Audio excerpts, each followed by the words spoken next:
Good evening. Good evening. Oh, I've got this all messed up tonight. I got to fix it. I'm sorry. Not good. Let me just do this here like so. Okay. Okay. Hopefully that sticks. How are you tonight? What is tonight? Is it Wednesday?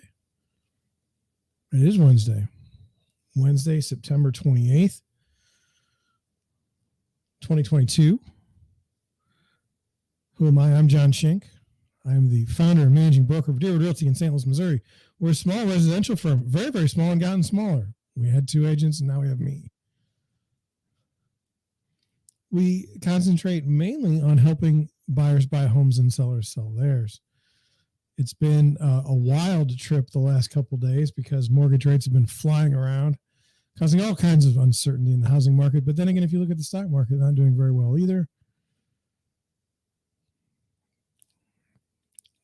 What is my job? Well, we're going to document it all. If the housing market eats it, okay, my business will still be around. Save my money. Been through 2007. Know how this is going to go. We're going to be here every step of the way. I'll tell you something. When the market does, when it does eat it, things aren't looking good, it'll change. It'll start looking good at some point. At some point, it'll start looking good. And I guarantee you that the pundits, prognosticators, they will have no idea that the market is turning. We'll know. Because you know why I'll know? I'll have more buyers and I'll have more sellers. It's that simple. A lot of people make the mistake of thinking if it's a hot housing market, real estate agents just make bank and they clear things out. Well, that's not exactly how the industry works. You might be surprised to know that when the housing market gets hot and everybody jumps in as a real estate agent, and when most people use their friends or family as real estate agents, it just lowers the pool for everyone. So it's not exactly like you would think. They say, well, look, John, your prices are so much higher, though, and so you get a better commission. Well, yeah, but you don't get as many deals. I have not had a great, I've had a pretty good year, but last year was terrible for me. It was the hottest market ever. Hottest market for sellers. What would you want as a real estate agent? What would you want as a real estate broker? Well, for myself as a real estate broker and agent, okay, I want transactions. I want transactions. That's all I care about. I don't care if you're buying a house or selling a house. That's what I want to do. When I can't do transactions, when my number of transactions is down, I don't make money. So I want transactions. So that is counter to the idea of, a hot housing market. I've never ever agreed with that, by the way. You have a hot housing market. That always means that the seller is benefiting greatly from the market. Do you think that the buyers were in any way at an advantage this past summer? There's none. And so what happens? What do you see? You start seeing articles about, man, as a buyer, I wish I would have done a home inspection, and not bought this terrible house. Man, I wish I didn't pay this much for this house. This seems like a bad idea. You'll get all these articles about how you should feel sorry for the buyers who bought properties that, they're uncomfortable with. It's understandable. I can understand why that would happen. But you never get those articles when it's a really terrible market either. You never get that article where the buyer says, man, I fleeced the hell out of that seller. I made him fix all kinds of crap I'm not even going to use. But I was just doing it to get a better deal. You're never going to see that. You're never going to see the hot buyer's market. What is that? We had rates at like 2%. It was a great buyer's market. The problem was house prices were going up 50% in like 2 years. Not good for buyers. Not good for buyers when there's 40 offers on a house. Hard to negotiate that. So I've always been kind of mystified by this. And so as people are starting to look around and saying, oh my God, the interest rates are terrible, mortgage rates are terrible, the housing market is gonna collapse. By the way, I think that's overdone. And let me, we got some time. Let me tell you why I think that is overdone. To say that the housing market is going to collapse, okay, overdone. Our house is going to go to zero, no. If you're up 50% in 2 years and you go down 25% on the sale of your home, is that really a collapse? Now, you buy a house this year, housing prices go down, you're in a negative equity situation. What do? In 2007, you bail from the house, go buy another one, and say, oh my God, I'm going to go in bankruptcy, and just get rid of the house. You've already moved into a new house. You let the banks deal with that one. That's what happened in 2007. You say, well, that didn't happen. I watched it happen. So I don't have any interest in another story, alternative view. So if house prices aren't going to collapse, if we're not going to have this calamity, blood in the streets, what are we going to have? Well, I think we're going to have quote unquote economic ruin. I think you'll see people lose their jobs. I think you'll see many industries contract. I think unemployment will be a significant problem, and that's combined with inflation, which is going to continue to be a problem. We're going to go through that today, and just dicey stuff. When you're a little kid, you don't pay attention to any sort of news, world news. I remember even when I was in college, we threw a few Patriot missiles right at Iraq during the Saddam Hussein. That was Clinton. I think it made the news for like a day. Didn't seem like a big deal.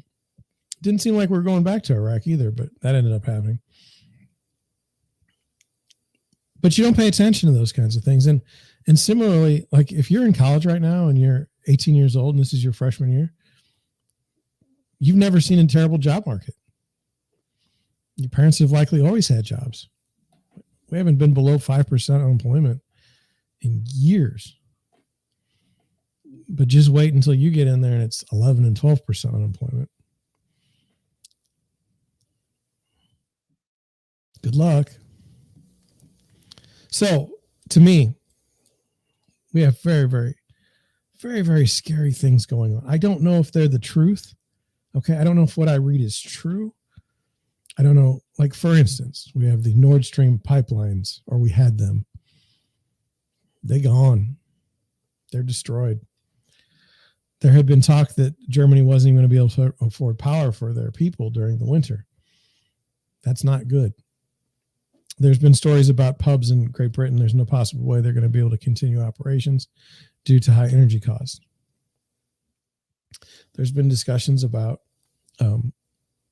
fertilizer in Russia, basically, and they're the oligarchs of the fertilizer industry. And if we don't have any fertilizer, we're not going to be able to produce enough crops for people to sustain themselves. And this is all in 2022. Now we have California where they can't seem to get the power grid together. We can put a man on the moon, but we can't figure out power generation. We see what I'm getting to the point where I think it should be called eco-terrorism, where you have governments that know how to produce power, know how to use energy, and rather than do that, mandate policies that just hurt the poor and the working poor. California says they're not going to have people drive cars, gas-powered cars, I think in 2035. They can't even get their power grid together.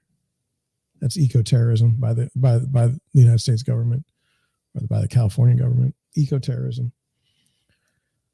Amy Klobuchar yesterday is saying that with this green bill passing, there was an inflation bill, anti-inflation, somehow it turned into a green energy bill. The hurricanes wouldn't be as severe in Florida. No one questions her on that. Eco-terrorism. It just is. When you're making people's lives miserable, when you're selling people a bill of goods that's just wrong. Eco-terrorism. And so, will I remember eco-terrorism tomorrow or the next day? Probably not. Each day is its own. But what we're seeing out of the governments in the United States and the world, what they're doing their people with their policies, the ones that are living, it's one of the things I've always, I'll just put it out there. I'm not afraid. You live on this planet right now. Okay? We don't know what's going to happen 1,000 years from now. We really don't. For us to be making policy decisions for 1,000 years out, madness.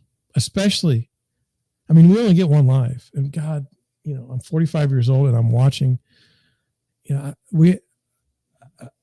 watching kids grow up so fast and time go by so fast. We don't get a lot of time on this planet. And when people are denying us the bounty of the earth, we're not allowed to produce petroleum, because because of your children's children. Well, damn, I didn't even have any kids until I was in my 40s. It was looking pretty dicey there for a while. I'm supposed to worry about these people in 1,000 years from now? It doesn't make any sense. Okay? It doesn't make any sense. There are people that are like ruining the human condition. I mean, it's just unbelievable. But anyway, didn't mean to get off on a tangent. My point is, with the housing, will be a slowdown. Okay. But understand where I look at it from my perspective. And please, it is in some ways selfish, but I mean, you have to look out for number one first. I've always believed that. I have to have transactions. Okay. And how am I going to get those transactions? Well, people are going to go through life events. They're going to get married. They're going to get divorced. They're going to have kids. They're going to win the lottery. They're going to lose the lottery. They're going to be in debt. They're going to lose their jobs. All these things are going to cause housing to happen. And so I'll be there for those things. That's why my business isn't based on like the cliches of like, you need to buy a house now because things are, perfect. Things are never perfect. And just like as evidence, okay, we had 2% interest rates, 30-year fixed, 2.1, 2.2. But good luck on any weekend going out there and actually getting a house under contract for even close to what a good price of a home would have been. I mean, you're 60, 70, 80, $100,000 over asking. There's no bargain there. There's no bargain there. So I just wanted to put that out there. Now, tonight's show, I kind of liked how the Twitter part of the show went last night. It was kind of something different. So we're going to bring that back tonight. I feel like I've got more articles and more topics to discuss within the real estate market than we can possibly get to.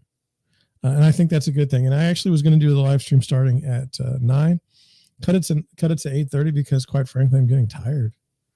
I'm going on this trip and I've just been, getting after it with all this preparation, and it's getting close, but I mean, I'm not packed yet. And, wow, just scary. Side notes, just so you can, know a little more about me. I wear contacts. I'm going to have to, the plane's like a 14-hour flight. And I have to not wear my contacts at a certain point. And so this brings into play the 3-ounce liquid rules for planes.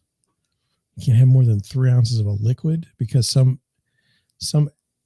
dope 30 years ago tried to light a shoe on fire on the airplane. I don't know if you guys remember that, but ever since then we are all punished. When we walk through I know I'm going to have to walk through the foot stained carpet,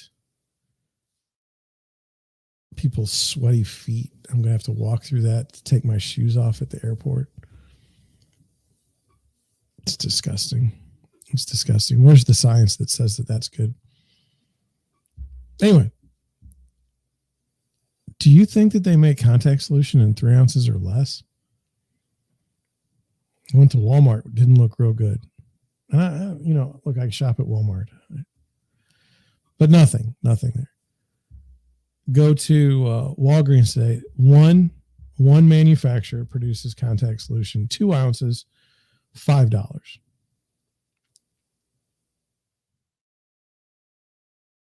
$2 ounces, $5. Is it possible?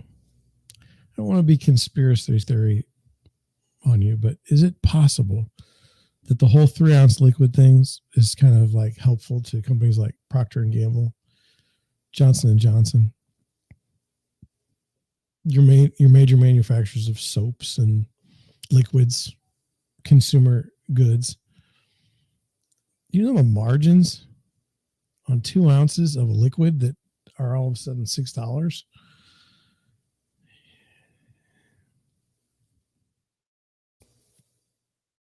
I was amazed. But I bought it. I mean, what are you going to do? I saw some things at Walmart where you could pour your liquid into a 3-ounce container. But if I did that,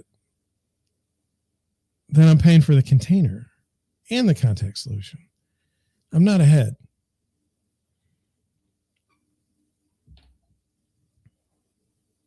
If you have any ideas, put it in the comment section. I actually, or not comment, in the chat. I had a guy, Clint, in my chat last night. It was wonderful. And I want to have like 60 people in the chat, 100 people in the chat. I want a lively chat when I'm streaming. I want to be able to go look at the chat and say, oh, what are we talking about tonight?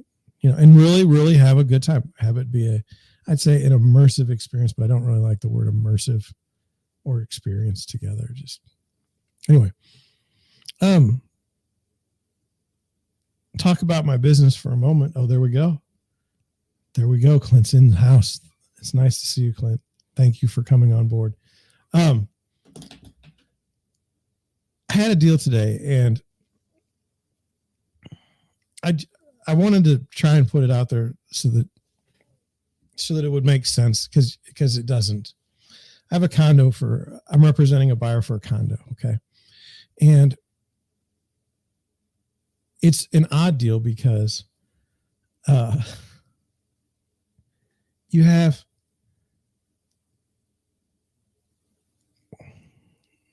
mortgage companies have to check boxes. There's no sort of logic that goes into play. You have a conforming loan, okay? And so everything has to check a box, all right? But it leads to what I would say a level of lunacy. And my buyers aren't, most people aren't stupid, okay? My buyers are like normal, good people, and they're looking at this setup, and they're like, I don't think this makes sense. Let's go over some of the things that bothered them and would bother you as well. Number one, they own their own place outright, okay? They're buying another place.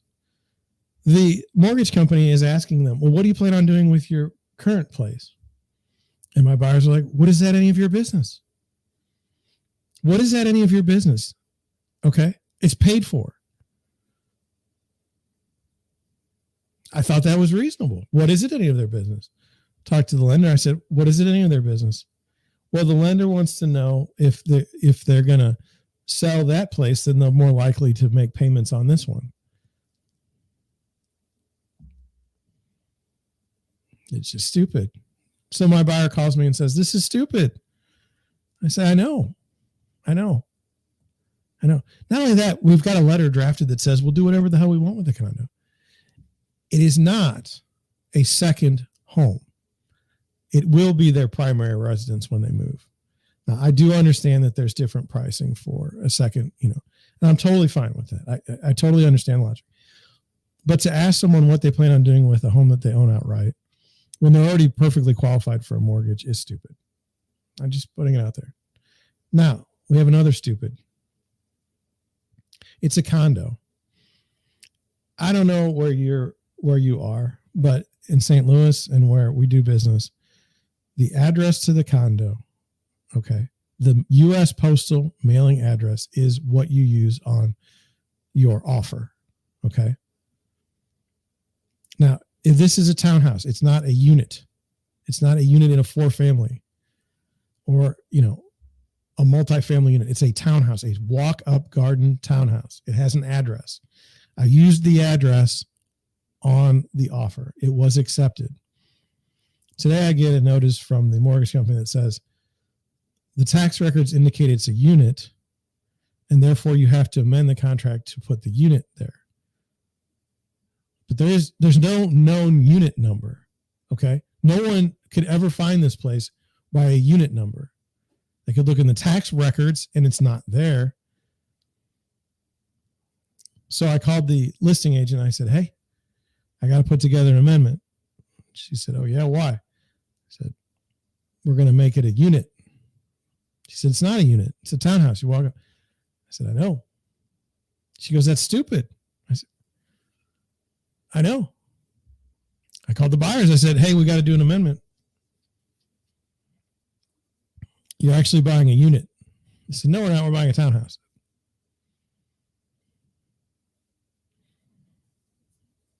I asked the listing agent, I said, will your seller sign?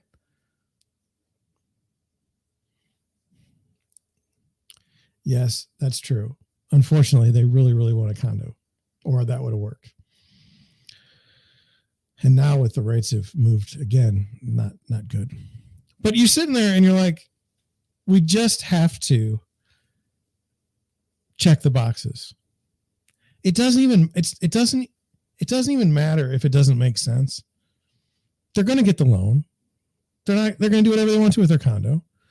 These are good credit people, probably in the 800s. It's just bizarre to me. It's just bizarre to me. So anyway, that's what I dealt with today, in addition to my trip and trying to figure out the 3-ounce debacle, because somebody in 1994 decided to try to light his shoes on fire. Now we're going to pay for it until now. Anyway, wanted to look, I like popular culture. I like the news that comes out. I think it's a great escape. Now, I don't believe I'm too political, okay? I don't. You may think so. I'll let you guess. I don't think I have a home in politics, to be honest with you. I really don't. But I saw this and I wanted to go. And I just wanted to go through it. I hope you'll come along with me. Apparently this happened today. Where's Jackie? President Biden calls out dead congresswoman during speech. Oh, yeah? Let's look into that a little more. President Joe Biden appeared to call out the late Rep. Jackie Walorski, who died in a car wreck in August, for being in attendance during a speech Wednesday at the White House Conference on Hunger, Nutrition, and Health.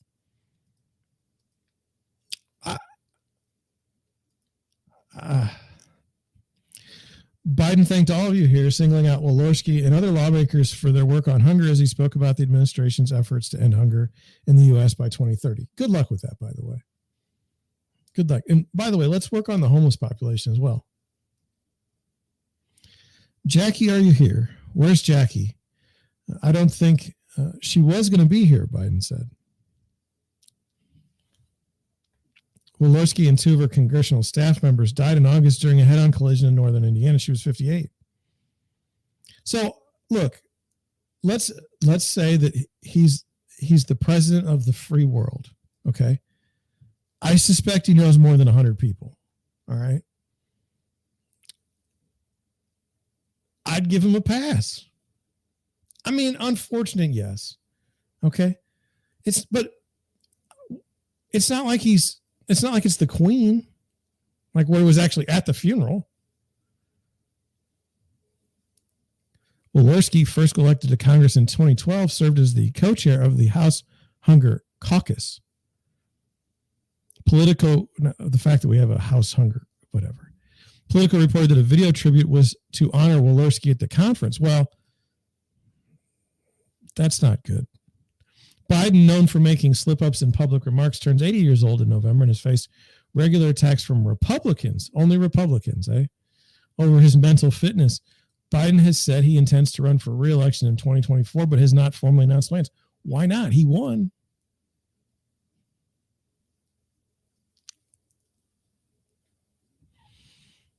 He won. No amount of spin from the White House can justify President Joe Biden forgetting the tragic passing of Jackie Walorski, the latest gaffe that calls so much into question, said Indiana Republican Party Chairman Kyle Hupfer. Now, look, this is an easy story for the press. I mean, you literally just go to the other side and ask them their opinion, and they're going to give you a negative one. This isn't difficult. But the fact they had to go all the way to the Indiana Republican Party chairman to get the negative comment. Nobody in the Senate, nobody currently sitting in Congress mentioned anything about this. They couldn't get anyone on the record. Here's the tough part for me. It says Biden issued a statement following Walorski's death in August, saying he and Joe Biden were shocked and saddened, and that he appreciated the Congresswoman's help on planning for the hunger conference. So are we saying Biden didn't really issue the statement? Is he not writing his own statements? White House press secretary, I don't even care what her name is, it's just bad, said Walorski was on the top of the mind for president when he asked about the gaffe because of the former Congresswoman's work on hunger. Fine. John Pierre says she believes Americans will understand why Biden was thinking about Walorski. I don't think it's all that unusual to have someone at the top of mind. Huh.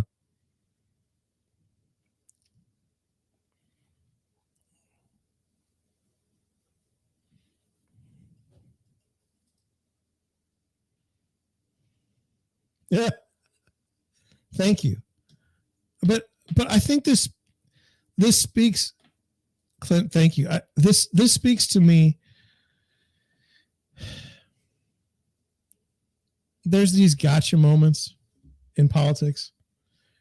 I don't know if you remember Michael Dukakis got inside a tank. He also said some things about if his wife were attacked. Bad slip-ups. They always talk about Nixon was sweating during a debate. I don't think Nixon wasn't calling out dead congressmen or congresswomen. Like our bar for terrible has been lowered significantly since the 1960s. And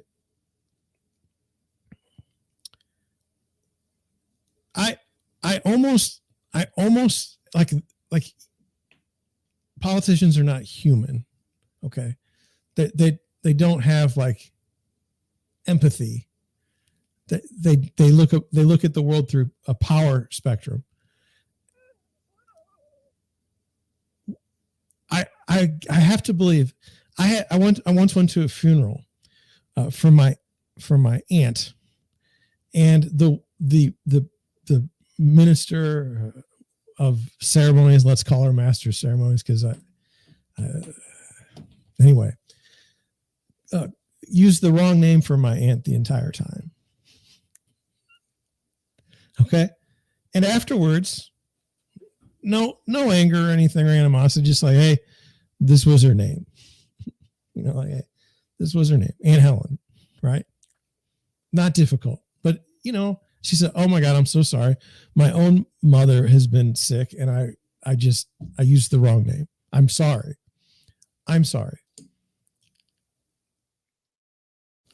I think we should have some respect for the dead, right?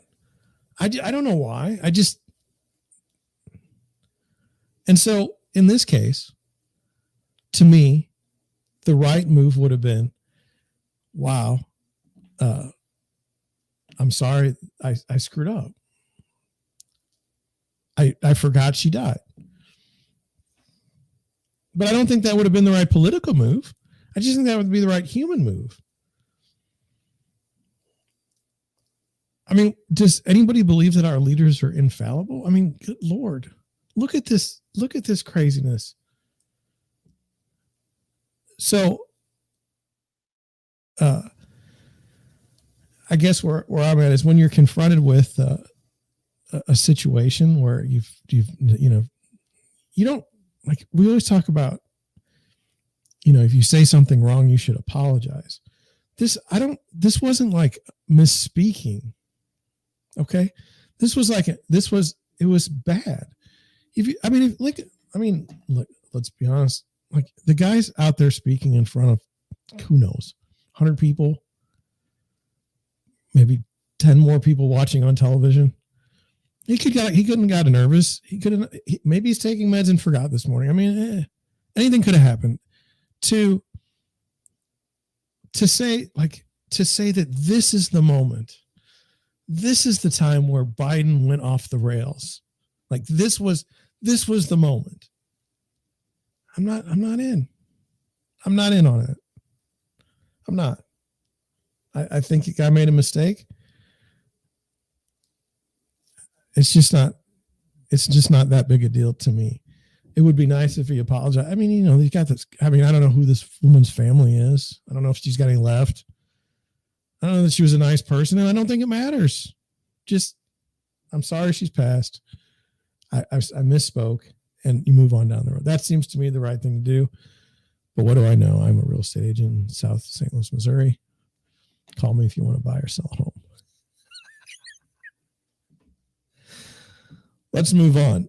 I got 2 articles today because I just don't know what to make of this. In my own reading, in my own understanding of the world that I'm in, there have been attacks throughout my life on the idea that people aren't growing up anymore. Children are never growing up. Parents are never growing up. No, and it's creating a weird world. Now, this is the narrative that I read. I don't know. I don't know. I do look at my parents, and I do look at people of that age. I look at my grandparents, and I do know that if they ever saw me wanting to own a Happy Meal at age 45, they would think I'm nuts. They would think I need to be committed. Are they wrong? I don't know. I mean, it just seems a little odd to me, but let's look at this. Now, this is another typical story in today's world. It's McDonald's is releasing a Happy Meal inspired box for adults. The Cactus Flea Market box comes with either a burger or nuggets. There's also a wonky looking figurine in the mix. Now, full disclosure, my wife doesn't like to eat a bunch at McDonald's. And so if I get McDonald's first, she goes, just get me the kids' Happy Meal. Okay. And there's actually an option on the kiosk, like I don't get the toy. And you can get extra fries instead of yogurt. Now, I don't think that's weird. I mean, I feel a little weird carrying the little Happy Meal box, but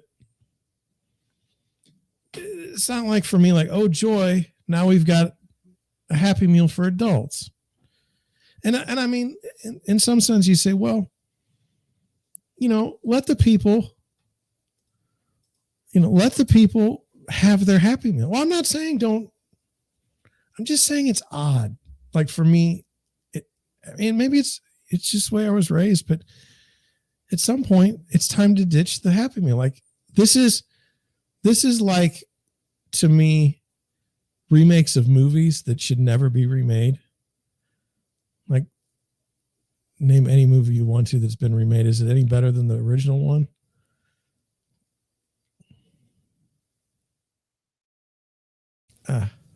Says, so you've pulled up to McDonald's. You're a full-on adult. You absolutely do not need a toy with your meal, right? Joking. Of course you do. The fast food chain will soon be selling boxed meals geared toward adults, and each one has a cool, slightly creepy figurine inside. The Cactus Plant Flea Market box, a collaboration between McDonald's and the fashion brand in the name. Cactus Plant is a fashion brand? Is inspired by the memory of enjoying a Happy Meal as a kid, according to McDonald's. Like, by the way, just on a side note, like I'm 45. I eat McDonald's once a week, maybe twice. I don't feel shame. But when I was in an office, like a lot of the people, they're like, ooh, you eat McDonald's? That's gross. I don't really care. Like I like it. They say, well, that's not real food. There's like all kinds of chemicals and stuff. I don't really care. It would make you sick. I'm going to die someday. I like a good burger. They're not great anymore. I'll be honest. Maybe 1 out of 10, I get a good quarter pounder with cheese. Fries are a little off. They stopped using that meat tallow, and now they use like, I don't know. It's not the same. Okay. I get it. My grandpa ate at McDonald's like once a day for like, and he lived till he was like 90. Now, it's the same argument with smoking. Some of them live till they're 90, and it's not a problem, but you got to die sometime. I'm not going to make it forever.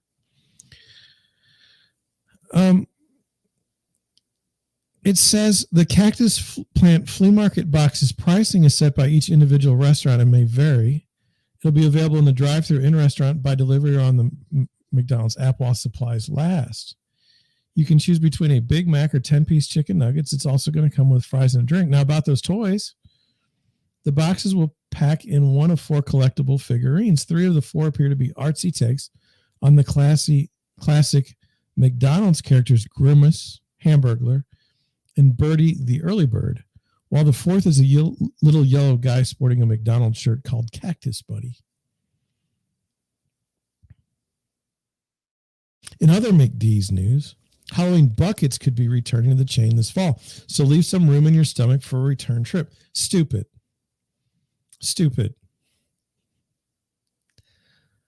Leave some room in your stomach for a return trip. Like I said, I eat there like twice a week. No, I don't want to notify of travel. Okay. Now here's the next one. It says McDonald's Halloween buckets could be back this fall. The fast food chain could be bringing back its Happy Meal nostalgia. I don't care. Does anyone really care about a bucket right now? I mean, the world changed when you had like a pocket computer that can do like all this stuff. I mean, you hand a kid a phone and they don't really care about a bucket. Okay. Like, and who are we kidding? These people that assail me for eating McDonald's, they're not going to McDonald's. They're taking their kid to like Breadco. Their kids have never even been to McDonald's. They wouldn't even know. That's the problem with McDonald's. They've been like, they don't understand that there's this huge swath of people out there that will never eat there.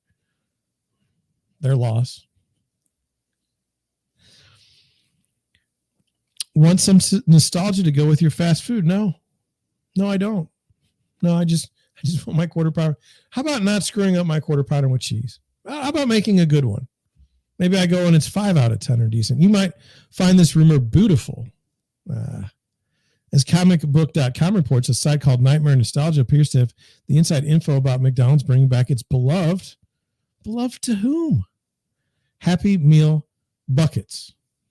What are the buckets? Like, you wouldn't have to ask. You wouldn't have to ask if they were that beloved. Back in 1986, McDonald's started offering its Happy Meal kids meal in a cute little Halloween-themed buckets, which can double as a kid's trick-or-treat pail if they're not out for maximum candy. That is, Happy Meals usually come in cardboard boxes shaped kind of like little houses, so the buckets were a spooktacular. Now, you've just told me what a Happy Meal is. You've described a Happy Meal. What did the original McDonald's Happy Meal buckets look like? All 3 designs were named McPumpkin, McBoo, and McGoblin. All look like jack-o'-lanterns, just with different faces. We're literally spending time talking about a plastic bucket tonight. Now, look, I want you to come along. We've had people stealing in chess. We've had the Nord Stream pipelines blown up, but that didn't really happen. We don't know who did it. Did they ever catch the leaker for the Supreme Court? Because I know that was high on everybody's list. No? Okay. Well, McPumpkin looks happy. McBoo looks slightly started? And McGoblin looks sleepy, but he's probably supposed to look scary. A few years later, McDonald's added a white ghost and green witch designs. They all look pretty happy, even as the supposedly spooky witch. There was an ad from 1990 as the commercial explains, the ghost bucket even glows in the dark.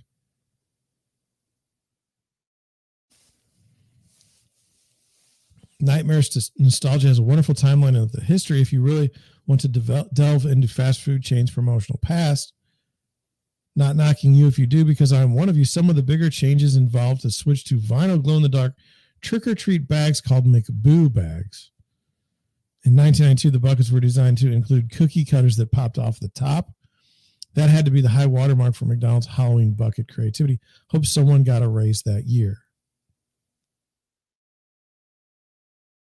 Because you made a bucket that has cookie cutters. After that, the pails kept getting tweaked and finally vanished in 2016. I had no idea. Halloween fans are surely hoping this is a treat and not a trick. There are people out there that are literally worried about this.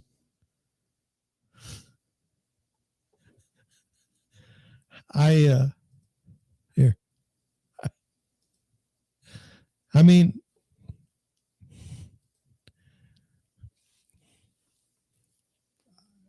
I just don't know. It said a representative from McDonald's did not respond to repeated requests for comment, leading me to believe that the company really wants to keep the news under wraps if it's indeed true. Do we care? Yes. Yes, because I'm talking about it. But the reliable Snack News Instagram account, there's a reliable Snack News Instagram account, posted what appears to be a photo of the new buckets. The buckets look to be the ghost, witch, and pumpkin variety. So maybe once again, the ghost will glow again in the dark. Do you remember neon? Like you could wear like a neon shirt. There's like a yellow. I don't think I would wear a neon shirt. When will the McDonald's Halloween buckets be available? Probably, you know what? Look, I don't even have to read the article. Okay. I've been to college. I have a music degree. I bet you that the McDonald's Halloween bucket, okay, probably going to be available during Halloween.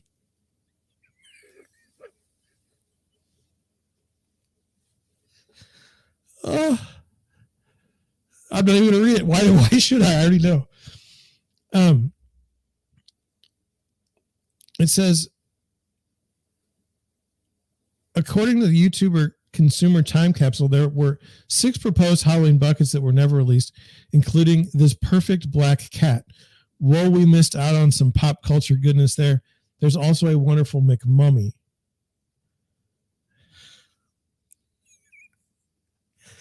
How is social media responding? Well, this is going to be obvious, okay? Again, it's not hard to figure this. These articles write themselves. Someone's going to really like the fact that the Halloween bucket's coming out during Halloween. Someone else probably isn't, okay? Depending on who's paying for the advertising here, okay? It's likely that there's going to be more people happy about the buckets than the sad people about the buckets.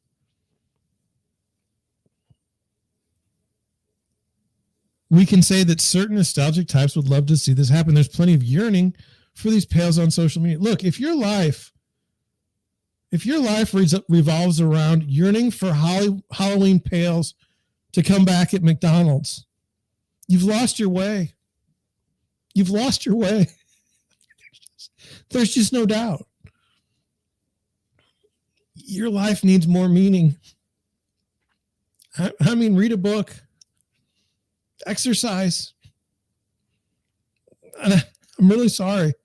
Like I just don't think. Don't call me either. I know that sounds bad. Like if you want to buy a house, like we're not a good fit because, you know, I want you to enjoy your house and everything in it and not yearn for Halloween buckets at McDonald's. Like,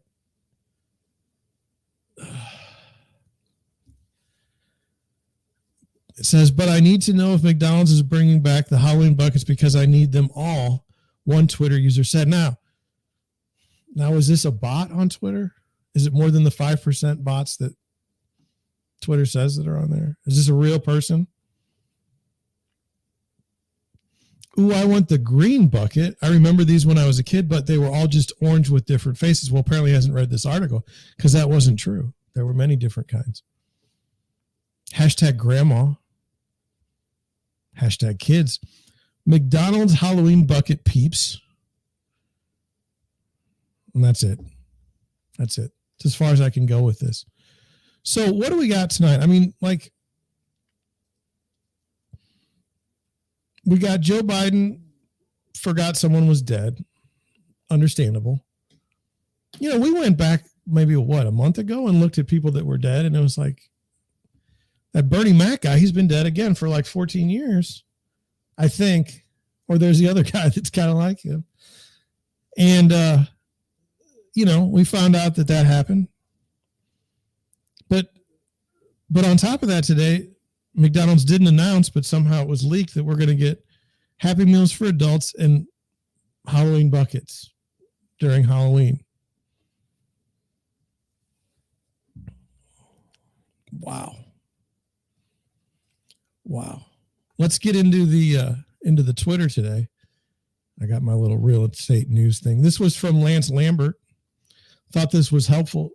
We read this last night, but it changes. So this is, I don't know if you can see this. I want to make sure you can see this if you're on a big enough screen. Monthly principal and interest payments on a $600,000 mortgage at 2.65%. It was $2,400 entering 2021. At 3.2%, it was $2,500 entering 2022. At 7.8% yesterday, it was $4,024. Okay, but he wrote that yesterday. That's not weird. This, of course, does include property taxes, insurance, HOA fees, or PMI. God, HOA fees are significant. Do not go towards your equity. Not a good thing. And then it says, then he did it again. But he changed the bottom one to 6.65%, which is what he saw as a survey for today. $3,852.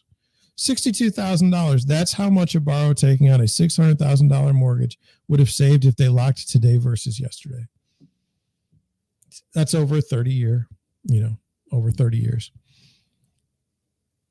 That's a pretty volatile jump in a day.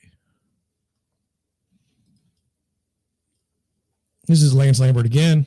He writes for Fortune, and he was on the real estate beat. So, I mean, it's like, we got Robert Schiller's take on the pandemic housing boom. In the New York Times piece, Robert Schiller provided some advice to buyers. Now, let's see. I mean, he reads charts all the time. They started their own index. It says, one has to reflect on the swirl of emotions that affect many of us these days and recognize their legitimacy, but not overreact to the high prices. Now, I don't know what that, oh my God, look at that. Coolio has died at 59. Yeah. Did he do Gangster's Paradise? Yes, apparently he did. Anyway, let's get back to housing. What is this quote? What does this mean? One has to reflect on the swirl of emotions that affect many of us these days and recognize their legitimacy, but not overreact to the high prices. So, like when the mortgage rates went to 7 yesterday and I physically wanted to hurl, that's not what I was supposed to do. So today I'm supposed to feel better? I don't know. I'm just trying to go through the emotion. Take a long time to search for a dream house, even as mortgage rates are going up. And don't forget that the real inflation corrected prices may be substantially lower after this wave of fear of missing out and other factors promoting high home prices during the pandemic weaken with time. I think that real inflation adjusted home prices will likely be a lot lower in a few years, but that's not certain. After real home prices peaked in December of 2005, they fell 36% by February of 2012, and I don't believe that. No offense. I mean, we were buying houses, as soon as as they were dropping. Anyway, but it took over 6 years to drop that much, and real prices then shot up 77% from February 2012 to June of 2022. If you think you're in love today with a house, one could well argue that acquiring it right now makes sense. But this is clear only if in your heart you are really in love with it. Well, let's let's look at this a certain way through a certain prism, and it could make sense. Okay, here we go. There are some places in St. Louis where homes were built at a certain period of time. Let's say the 1920s, between 1920 and 1930, and they're gorgeous houses. They don't go for sale very often, if ever. And when they do, they're immediately bought. It doesn't seem to matter what the price is. If one of those, if you were interested in a home and those were the homes you were interested in, you really don't get the benefit of waiting for the house to come on the market when you would like it to. It's not going to happen. Like when it comes on the market, you get your shot. That's it. You can't say, oh, the rates are high today, we can't buy the house. No, you can only go buy the house. Now, that's of the housing stock in St. Louis, that's 10% of the I'd say 20% of all the housing stock in St. Louis is defined by that there. The idea that this is a unique home, this is a unique lot, it's not a track built home. Okay. There aren't 60 other homes like it in the same subdivision, and there aren't 4,000 other homes the exact same all throughout St. Louis, but you don't know because you don't know all the neighborhoods in St. Louis. So you don't know where they all are. In my experience, I don't know if I've looked at so many houses in so many places that I literally can walk through houses and know exactly what I'm going to find in the next room. I know the floor plans like crazy. One of the worst things that I've been uncomfortable with is you'll have a major home builder build homes in the South, and they'll be maybe 400,000, and then you go to the North and they're 300,000 in the exact same house, exact same square footage. It makes you wonder. But anyway, I don't think you should be bound by this maybe the rat race of what the Fed and the government does to assets over time, because they're just, look, we had 2007. They're going to fix it. It's never going to happen again. We're on the precipice of it right now in 2022. By this logic, I've got 2 more cycles in me before I'm out of the business. And let's just say I retire at 70. I'm not retiring, but let's just say I do. There's going to be booms and busts, and all the Fed and everyone's that's designed to stop that from happening ends up. Doesn't work. It still happens. Some people say abolish the Fed.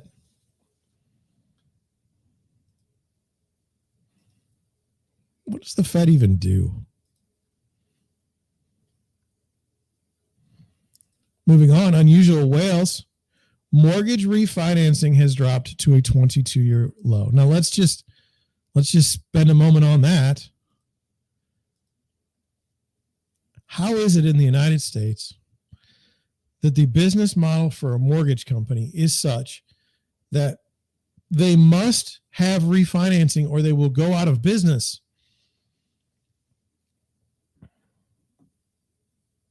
Like, how can that be? How can that be a good business model to invest in and to be a part of? You literally can't be in business if you can't refinance. Like, if the refinancing dries up, your business goes under. Like, you're a full service mortgage company that can only survive if you're doing refinancing and regular purchase mortgages. That's a problem. That's a problem. Regulations, those who write the rules should be paying attention to that problem. Okay? Let's say, I know it's not true, but we want to believe. Let's say that the government is in charge of making the playing field fair in capitalism. Okay, now look, have they ever? No. No. It's all fake. But if they were to do that, then they need to definitely look at this business model and say, look, this doesn't seem like this. Our regulations right now, that make it so that you can only be in business if you do refinancing, that's probably on us. We probably should change that to some other rules that say, like, look, you should be able to make a profit on refinancing as well as purchase mortgages. There, you heard it. I'm calling for regulation. Peter Schiff, always a positive influence. Yesterday, the Bank of England was every bit as resolute as the Fed is winning the inflation war. But today, at the first sign of trouble, it surrendered. Inflation has won in the UK, and the British had better prepare for high inflation as a way of life. The Fed will make the same choice. Putting it out there. Not good. Not good. And it's the issue that I'm running into in my own modeling. Look, the Fed cannot work independent of itself in the sense that if the government, let's just say the government, if they're going to go out of whack with spending, okay, that nothing that the Fed can do is going to stop inflation when the government is just spending money hand over fist. Okay. And the only thing that happens when the Fed raises rates is all that money that the government's pumping out in a deficit has to be paid for. So what are they going to do? They're raising rates against themselves. They're raising against their own borrowing. That is not a good way to go. That is not a solid way to go.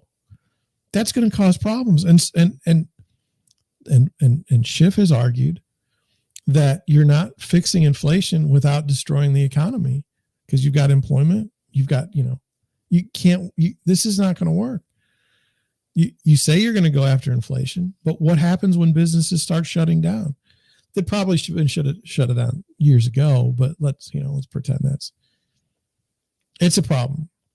So just get ready for the Fed. Now, we do have 2 articles on the UK housing market tonight, and we are going to get to them because, I don't know, we got time. Anyway, let's continue. Now, let's go to the Deerwood Realty side. Let's look at our mortgages for today, okay? Because that's important. Where are we at? 6.65%. We dropped 43 basis points overnight.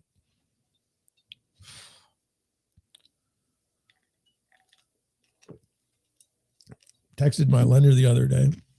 She just texted back, kill me now.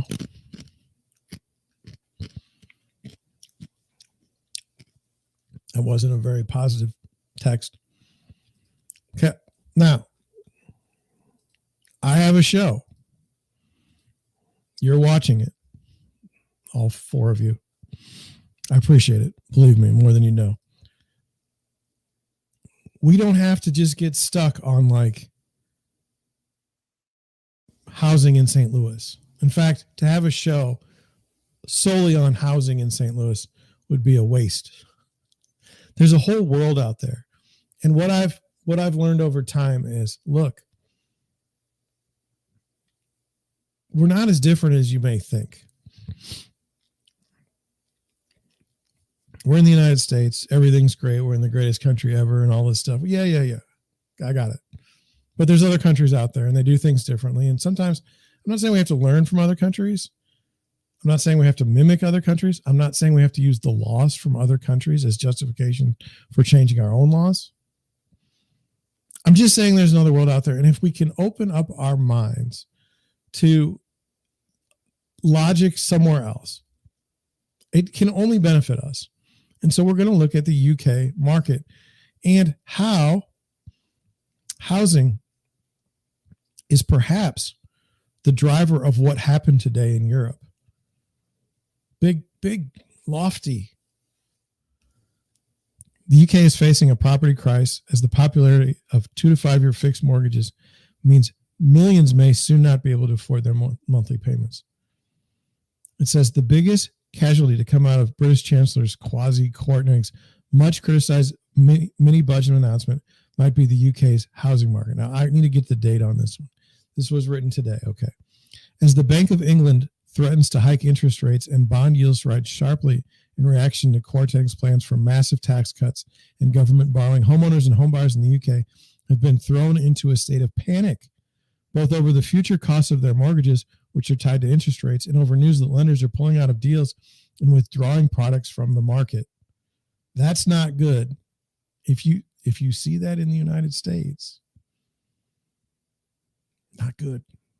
So this is why we're paying attention to Europe.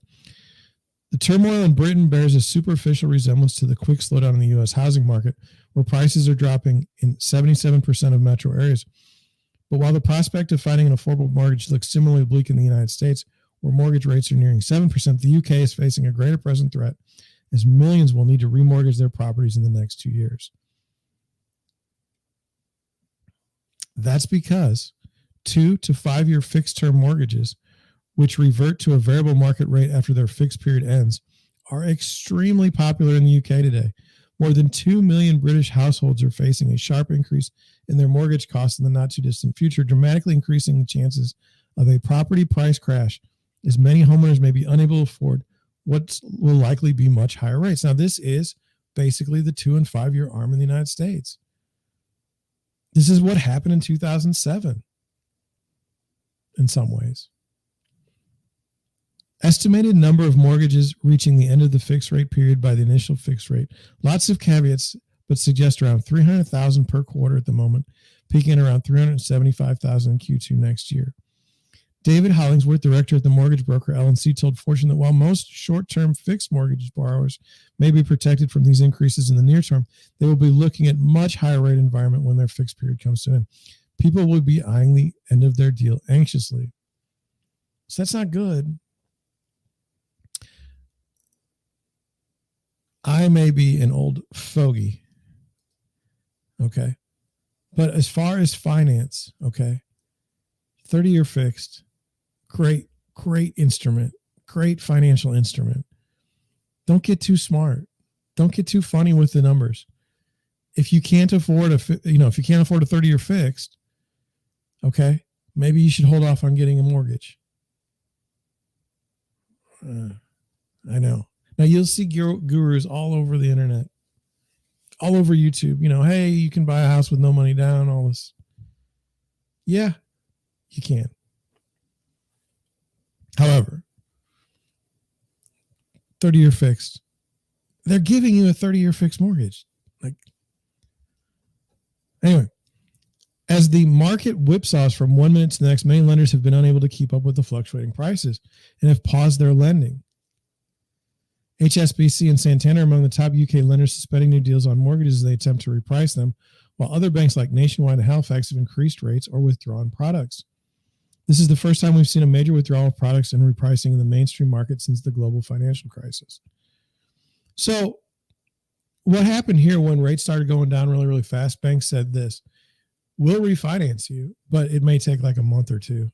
You're just going to get in line because the first purchases were more important and more lucrative to the banks, which is totally fine. I don't have an issue with that. It's not unprecedented for banks to say, hey, we're going to get to you. We're just not right now.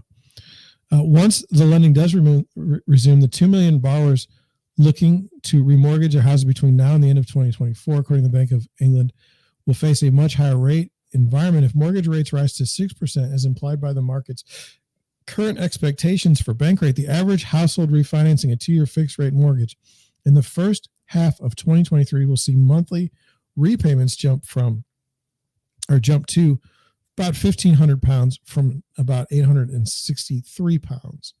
That's like double. Many simply won't be able to afford this.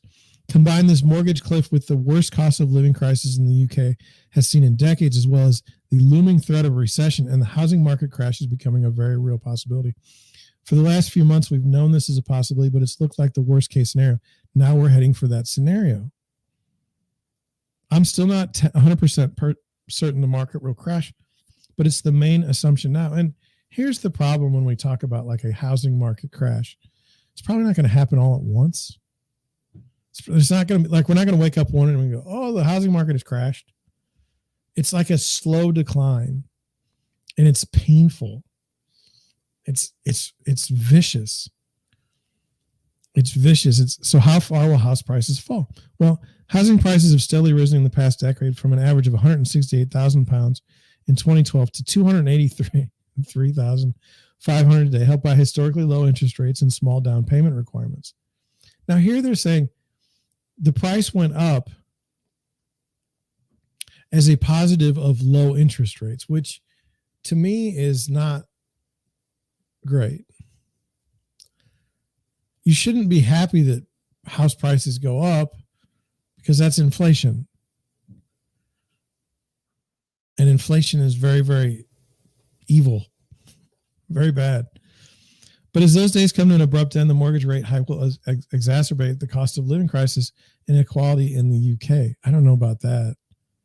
Buyers who potentially had stretched to get a deposit together and borrow on the larger multiples in order to be able to buy in the first place, they're clearly going to have less flex in their monthly budget. Well, they'll buy slower, lower homes. The gilt market meltdown and the risk of interest rates rising to 6% by next summer makes it very difficult to know where to price mortgage products. He predicts house prices will fall 10% the next year. Noted that whilst at the moment, I don't think that we're going to see many more forced sellers. It's certainly going to have an effect on people's ability to buy. Analysts at Credit Suisse are warning that higher interest rates, rising inflation, and the risk of recession could lead to house prices falling by 10 to 15%. That's not a crash. I don't care what, like that. Remember how we redefined a recession when it didn't fit the narrative? 10 to 15% is not a crash, especially if prices have gone up 30% over 2 years. I'd take that any day of the week. Ian Mulhern, chief economist at the Tony Blair Institute for Global Change, goes even further. I don't trust Tony Blair. Speaking with BBC Newsline, Mulhern says that with the rapid increase in interest rates that we're about to see, it would just be very hard for buyers to afford to pay the price that houses are currently at. Then we could be looking at a drop of anywhere around a third in real terms. Well, it's still not a crash. Now, why do I bring the United States into this? Well, it's very simple. Do you remember that Mark Zandi, the Moody's analyst from last night, talking about how he missed?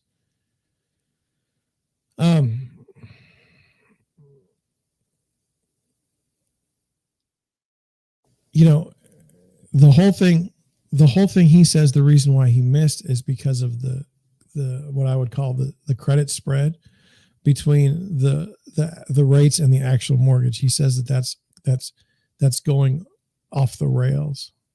Let's just off the top of my head, I think we're like, for treasuries, we're like 3.75%.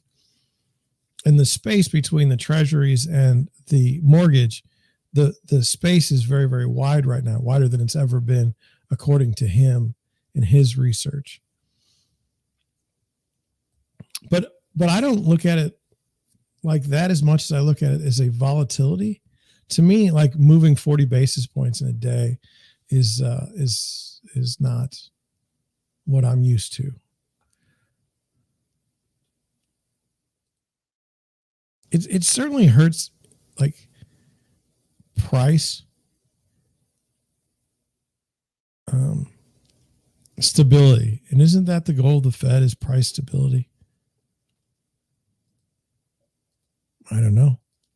Let's continue. So we have that article, and then we have this article, and this is out of Zero Hedge. It says, the other reason the Bank of England panicked, 26% of all UK mortgages are variable rate and set for imminent repricing.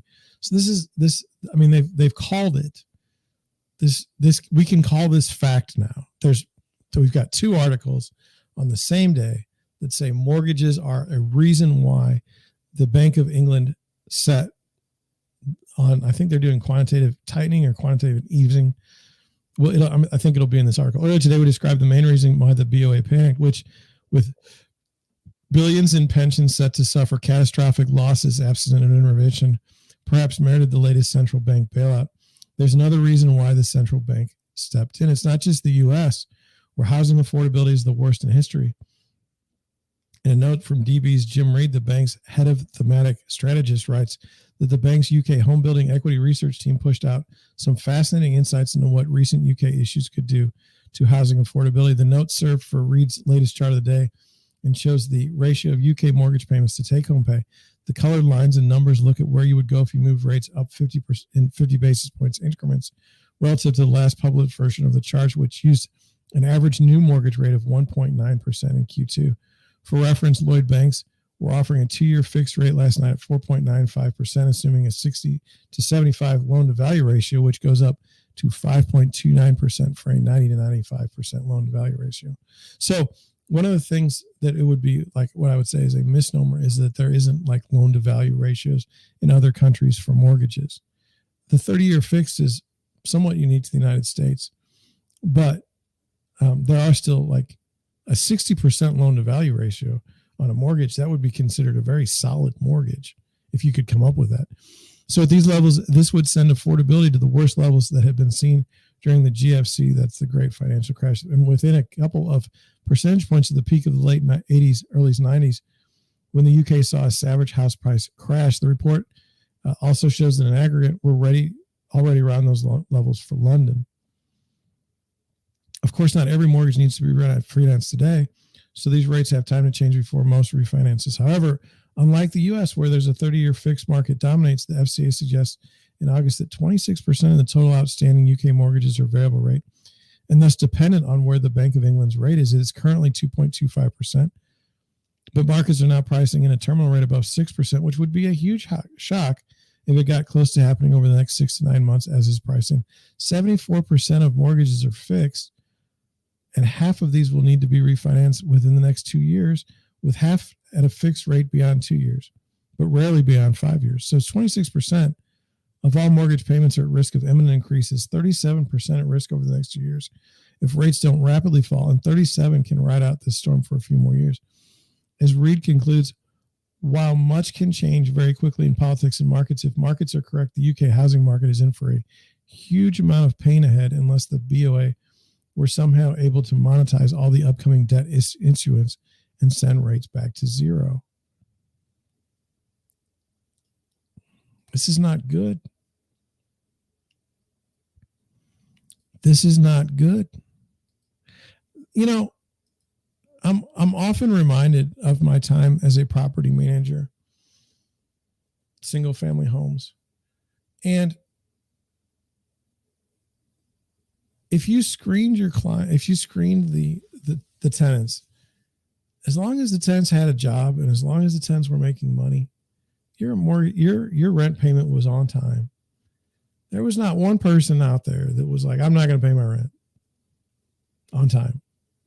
But if they didn't have a job, if they lost their job, or if they're going through financial difficulty or stress, they didn't pay on time.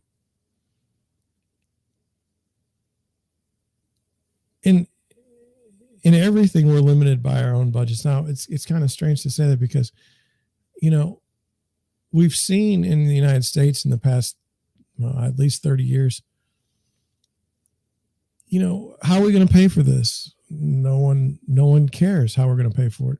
We just will.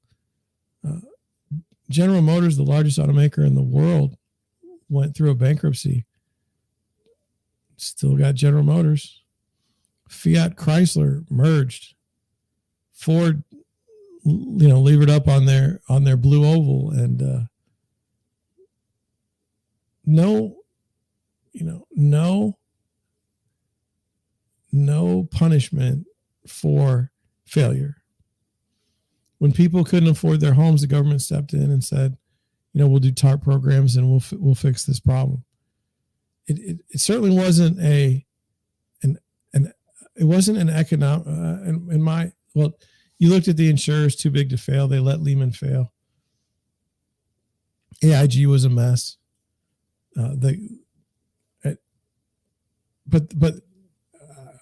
Bear Stearns, remember them?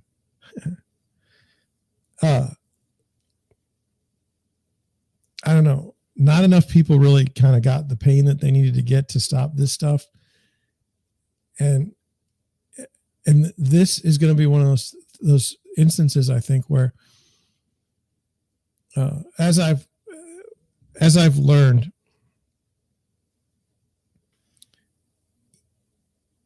you know, our written laws and our processes don't necessarily mirror reality. And what I mean by that is, you know, when you think the government won't do something, the government will do something. You just don't know what the effect of the government action will be.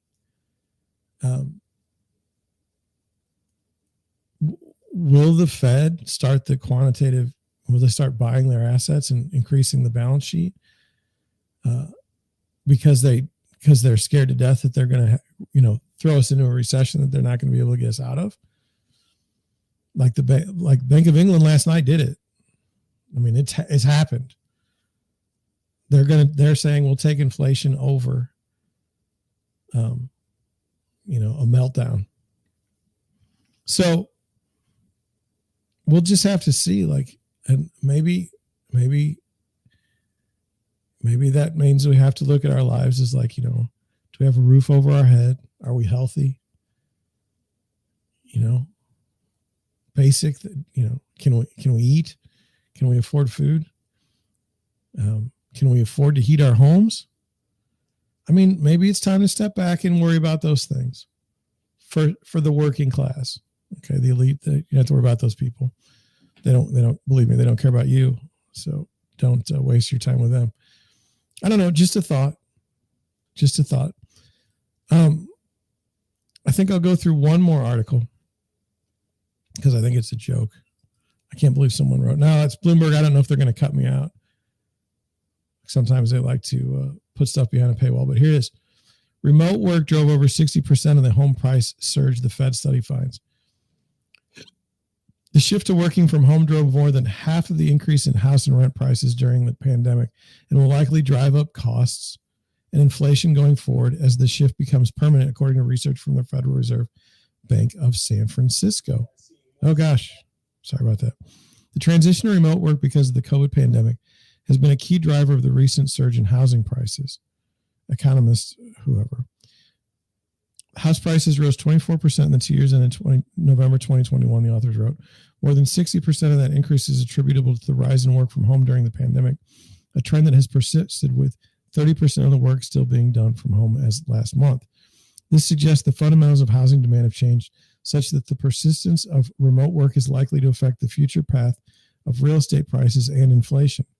The authors, who adjusted housing data to account for migration from expensive cities to more affordable areas that occurred during the pandemic, found that each 1% point increase in remote work results in about 0.9 percentage point increase in house prices. The impact on rent prices has been identical.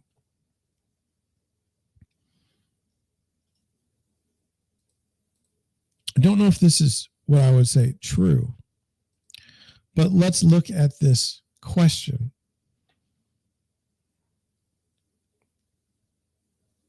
Remote work drove over 60% of the price surge.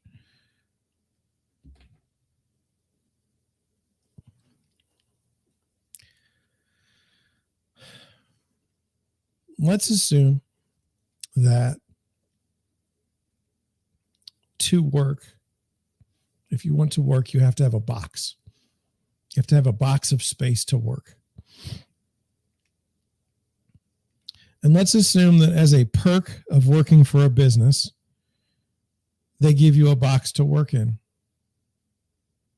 That box could be your office downtown, but you're not paying in any way for that box.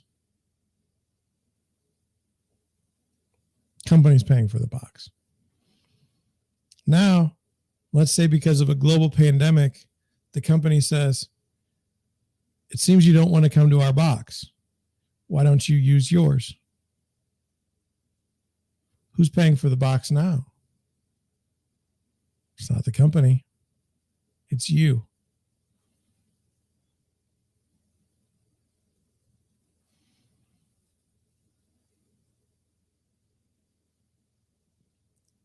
To me, it's as simple as the don't print on paper at work phenomenon. I'll tell you how it works in my business. Used to be when you go into a house for a listing, there's a spread of paperwork and beautiful brochures and flyers about the house. After the Rona, you go to a house, there's nothing on the table. There's nothing there. There's no sign-in sheet. There's nothing. You may get a note that says, we're practicing green policy. We no longer print out any of our materials. You can find them at www.suchandsuch.com. What are they doing? They're eliminating expense. Honestly, if a large employer can get rid of a real estate expense, why wouldn't they? You say, well, what about at the cost of productivity? Yes, I agree. But we don't know if people are more productive or less productive from home. At least I haven't seen statistics that can be, nailed down that say people are producing X at home versus X at the office. It looks to me like what has happened is corporations, by and large, have shifted the burden of the box to the employee from the employer. By that logic, 60% of the price surge in homes, that could be a real thing. I could believe that. Now, understand, there's also that, low interest rates that the Fed was, let's say they were keeping them artificially low. Let's just go with that. But I mean, how many of you, like I work from home. My office is at home. I had to build an office. It cost money. This space in my house that I use for my office can't be used for anything else. We can't have parties or, we can't have dinner or we can't, it's literally my office. So I think that's entirely possible. I've seen people on Twitter mock the thought that could be the case, but I don't think that's too far off. I mean, there were other causes of home price surges. Okay. But I don't know. I don't think it's as dumb as people are saying it is. That's all I'm going to go with. Wow. What a show tonight. I hope you think they're getting better. I feel like they're getting better. I think the shows are great. I don't know why I got like red here. It's not that red really. It looks red. I'm going to have to figure out what's going on with the camera. I think the picture's beautiful. We went through a lot tonight. We're